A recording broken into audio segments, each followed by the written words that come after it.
تبارك الذي بيده الملك وهو على كل شيء قدير الذي خلق الموت والحياة ليبلوكم أيكم أحسن عملا وهو العزيز الغفور.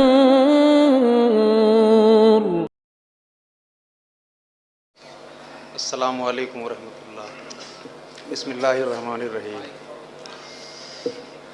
محترم سامعین، جی دارالعلوم دیوبند نے یوں تو بہت سے لال و گوہر پیدا کیے، لیکن ان تمام میں امام العصر حضرت علامہ انور شاہ کشمیری علیہ رحمہ کی شخصیت بالکل انفرادی حیثیت کی حامل ہے. ایک غریب الدیار طالب علم بے کسی کی حالت میں دیوبند پہنچتا ہے اور اپنی ذہانت، حافظے اور بے مثال جد و جہد سے اپنے تمام رفقا کو پیچھے چھوڑ کر اساتذہ کرام کی آنکھوں کا تارا بن جاتا ہے. عہد طالب علمی ہی میں مطالعے کی اتنی وسعت کہ شیخ الہند جیسا عبقری استاذ جب دوران درس یہ فرماتا کہ زیر بحث حدیث کی یہ توضیح میرے ذہن میں آ رہی ہے لیکن کہیں نظر سے نہیں گزری، تو سعادت مند شاگرد بڑی نیاز مندی سے گویا ہوتا کہ حضرت بعینی یہی تشریح فلاں کتاب میں موجود ہے.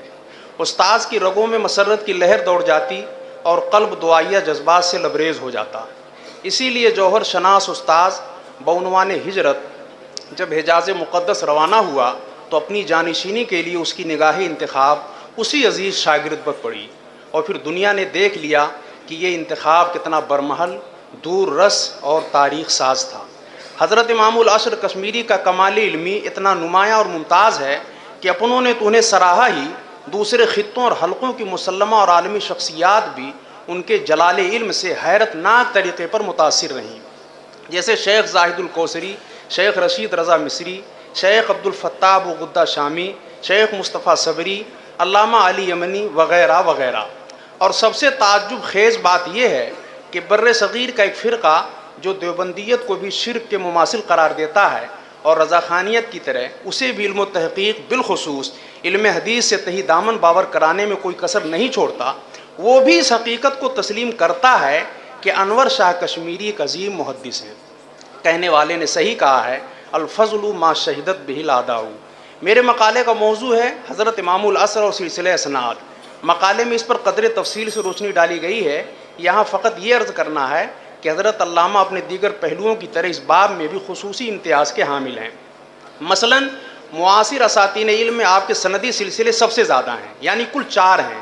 ایک شیخ الہند حضرت مولانا محمود حسن دیوبندی علیہ رحمہ کا، دوسرا شیخ محمد اسحاق کشمیری امرتسری علیہ رحمہ کا، تیسرا محدث و فقیہ قطب الاقطاب حضرت مولانا رشید احمد گنگوہی علیہ رحمہ کا، اور چوتھا صاحب رسالہ حمیدیہ حضرت شیخ حسین الجیس طرابلسی علیہ رحمہ کا. علاوہ ازیں آپ کے اساتذہ حدیث نے اجازت حدیث دیتے وقت آپ کے تئیں جس اعتماد اور حسن ظن کا اظہار کیا ہے وہ کسی اور شاگرد کی بابت نظر نہیں آتا.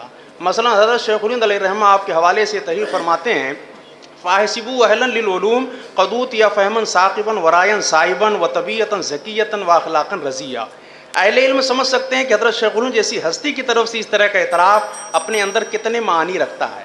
مزید برآں آپ کے سلسلہ اسناد میں ایسی نادر روزگار شخصیات شامل ہیں جن کے علم و تحقیق کی پوری کائنات علم معترف ہے، اور مدارس، مساجد، خانقاہوں اور اکیڈمیوں کی کوئی ریسرچ اور تحقیق ان کے حوالے کے بغیر مکمل نہیں ہو سکتی.